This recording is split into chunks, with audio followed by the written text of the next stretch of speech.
Hello, Happy New Year. How are you doing? I hope you're all doing great, doing awesome, and ready to start the year. I know I am. My name is Achuko Desimaka, and I'm here today to share 7 ways to jumpstart your job search in 2022.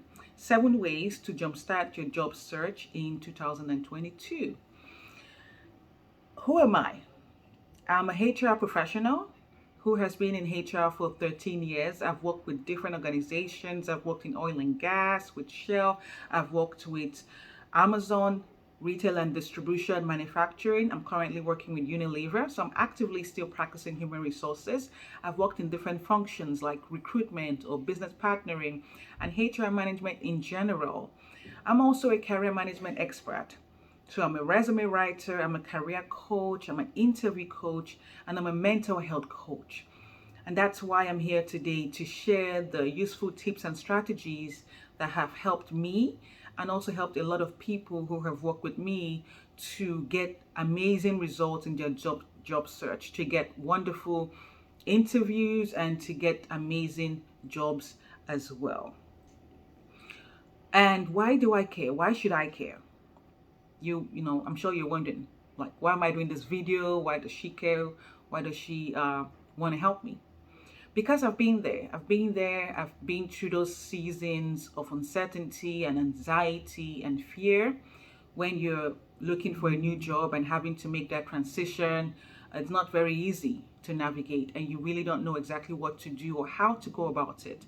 So that's why I made this video, to really see what I could do to help you know exactly what you could do now to jumpstart your job search in 2021.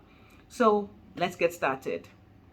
So number one is for you to determine the direction you want your career to go. Do you want to stay in your industry? Do you want to remain in the industry you're in? Do you want to switch to something else? Do you want to change your function? Do you want to continue in finance, or do you want to go to supply chain? Do you want to move to HR, for example? So think deeply about where you are now, what your future would look like, and where you want to go. And then identify the kinds of jobs that you feel would be a good fit for you based on where you think you want your career to go. Once you've identified that, find out, do I have the skills right now? Do I have the skills? Do I have the knowledge? Do I have the experience? Do I have to get certifications? If you do whatever you need to do to actually get the skill and experience you need to be able to confidently apply for this new position. But if you get to a point where you've assessed your situation and you see that now I'm ready to apply, then you can design a new resume. So the second step would be to develop or design a new resume and cover letter that is achievement based and applicant tracking system friendly. A resume that shows the results that you've had in your previous employment and your current employment that closely relates to the kind of job you want to go for right now. Very, very important. And some people know about the applicant tracking system, while some people do not.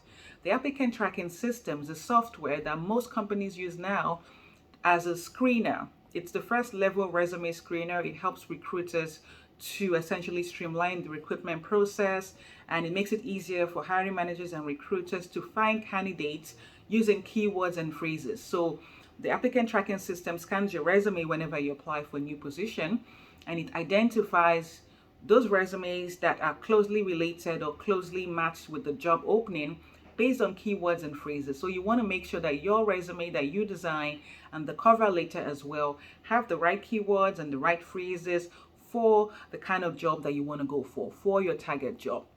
So that's number two. Number three is update your LinkedIn profile and optimize your LinkedIn profile. So look at your LinkedIn profile and update it. Make sure it's current. Make sure it mirrors your resume in terms of work experience on your resume. And also have a very attractive headline. What is your brand? What are you trying to communicate? What's the value that you're bringing to employers? That should be on your LinkedIn profile.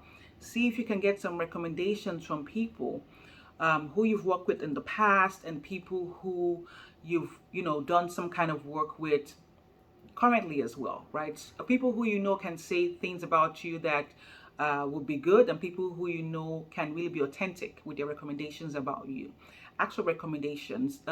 It's good to have at least 10 to start, and then you can grow it from there. And also look at your skills. Get endorsements for your skills so that people can understand what you're good at. And that can also help you with credibility when people are looking at your LinkedIn profile. The next step would then be for you to make a list. Make a list of your target employers. Who are your top 10 employers? Who are the people that you want to hire you? Do you have a top 10 list? Do you have a top 20 list? Think about it and then have that list, and then actively go on the websites for those companies to find out, do they have any job openings that fit you?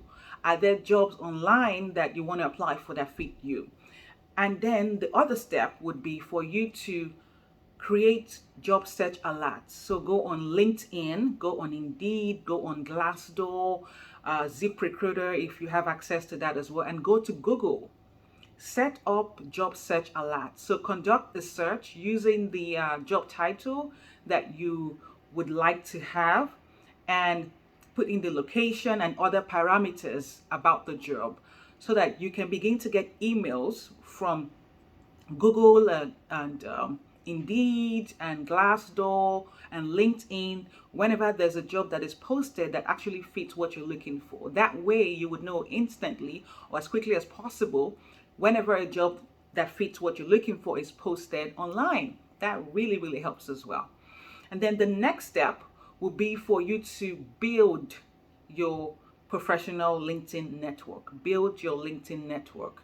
It's not enough to have a beautiful, amazing, attractive LinkedIn profile. You have to build your network on LinkedIn, and you have to work your LinkedIn profile, meaning you need to actively look for people who are where you want to be. Like, for example, if you want to work for Google, try to connect with recruiters at Google, try to connect with people in the marketing function if you want to work in marketing for Google. Look for people that work in a similar department and connect with them. Try to have conversations with them if possible. Try and get them in your network, and that helps with boosting your visibility as well. Another thing you can do is to join groups and communities on LinkedIn that are like-minded people. So people in the same function as you, people who have the same interests as you, and begin to share articles and posts about your profession, about your function, so that you can begin to build your brand and show that you have knowledge in the area in which you want to work in. That really helps with your visibility and helps to really build your LinkedIn profile too. And build your network. 500 is the maximum you should get to begin to boost visibility and have more people who can see you on LinkedIn. So you need to get at least 500 and then move on from there to build it even more. But you need to get to that 500 mark to begin to see the power of LinkedIn. And then the last but not the least, the number 7 point is to build your interview skills or your interviewing skills. Think about it. How do I prepare for a phone screen? Are you confident? Do you know exactly what you need to do to do a phone screen and actually pass that and move on to the next stage? Are you comfortable with video interviews? Are you comfortable with face-to-face interviews? If you're not, then it's time to practice. Practice, practice, practice. Very important to do that. If you need help, find a resume writer to help you with your resume and your cover letter. Find somebody to coach you on interviews. Get the help you need to ensure that you are set up for success in 2022. So those are my 7 tips, my 7 ways to jumpstart your job search in 2022. The first one again is determine where you want to go in your career. Determine what function you want to be in, what industry. The second is develop a winning achievement-based applicant tracking system resume and cover letter. The third is update and optimize your LinkedIn profile. The fourth is make a list of your target employers, a top 10 or top 20 list, and begin to actively look for jobs they have on their website and apply for those jobs. And then the fifth is set job search alerts. So create job search alerts on Indeed, Glassdoor, LinkedIn, ZipRecruiter, any of the job boards out there, including Google as well. The sixth step is to Build your LinkedIn network. Start posting, start sharing things that are related to your function or your industry. Build your network. Let your LinkedIn profile work for you. Work your LinkedIn profile. And the seventh is improve your interviewing skills. Make sure you get good at that. Practice, practice, practice. And those are the 7 ways to jumpstart your job search in 2022. If you like this, please comment and share your own experience as well in terms of things you've done to prepare for job search or job campaigning, and how it was successful and how it made you successful. Share your stories. I would love to hear that. And if you have any more questions or you need further help in this area, you can reach out to me on LinkedIn. You can search for Ochuko Dasimaka, Ochuko, and Dasimaka.